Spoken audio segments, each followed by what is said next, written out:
ఉన్నతుడైన దేవాది దేవునికి స్తుతులు సమర్పించుకుంటున్నాను. అందరికీ శుభోదయం.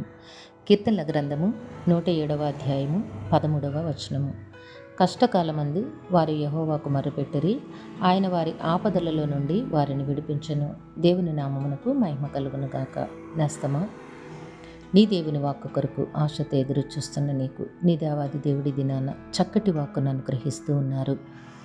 ఎంతో కష్టములో ఉండి ఎన్నో వేదనలను ఇబ్బందులను ఎదుర్కొంటూ దేవుని కొరకు, దేవుని వాక్కు కొరకు, దేవుడు చేయబోయే కార్యముల కొరకు ఆశతో ఎదురు చూస్తున్న నీ జీవితంలో దేవాది దేవుడు ఉన్నతమైన విజయమును అనుగ్రహిస్తూ ఉన్నారు. నీ ఆపదలన్నిటిలో నుంచి నిన్ను విడిపించగలిగిన దేవుడై ఉన్నారు. కాబట్టి నీ సమస్త సమస్యల నుంచి నీకు విడుదలను కలుగచేస్తూ ఉన్నారు. ఆయన ఆయాసము చేత కృంగజేసెను, వారు కూలియుండగా సహాయుడు లేకపోయెను. నిస్సహాయ స్థితిలో ఉన్న నీకు నీ దేవాది దేవుడు సహాయకుడై ఉన్నారు. ఎందుకు అనగా నీవు పెట్టిన మొర్ర ఆయన సన్నిధికి చేరి ఉన్నది.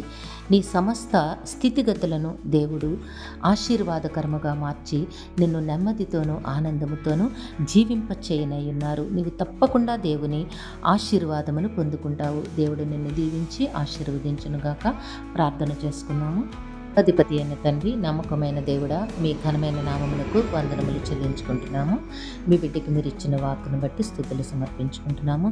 కష్టకాలమందున్న మీ బిడ్డను విడిపించి మీ దీవెనలతో నింపి జీవింపచేస్తారని నమ్ముచున్నాము. అందును బట్టి మీకు వందనములు తండ్రి. నాయన, మా ప్రియులందరినీ, వారి కుటుంబములను మీ దివ్య హస్తములకు అప్పగించుకొనిచున్నాము. అందరికీ నీ కావాల్సిన ఆయురారోగ్యము, పరిపూర్ణమైన రక్షణ, దీర్ఘాయుష్యు, నెమ్మదిని ప్రసాదించి మీ శాంతి సమాధానంతో జీవింపచేయండి. యవన కాలమందున్న బిడ్డలకి సకాలములు చక్కని ఉద్యోగములు, వివాహములు, గర్భఫలములు ప్రసాదించండి తండ్రి.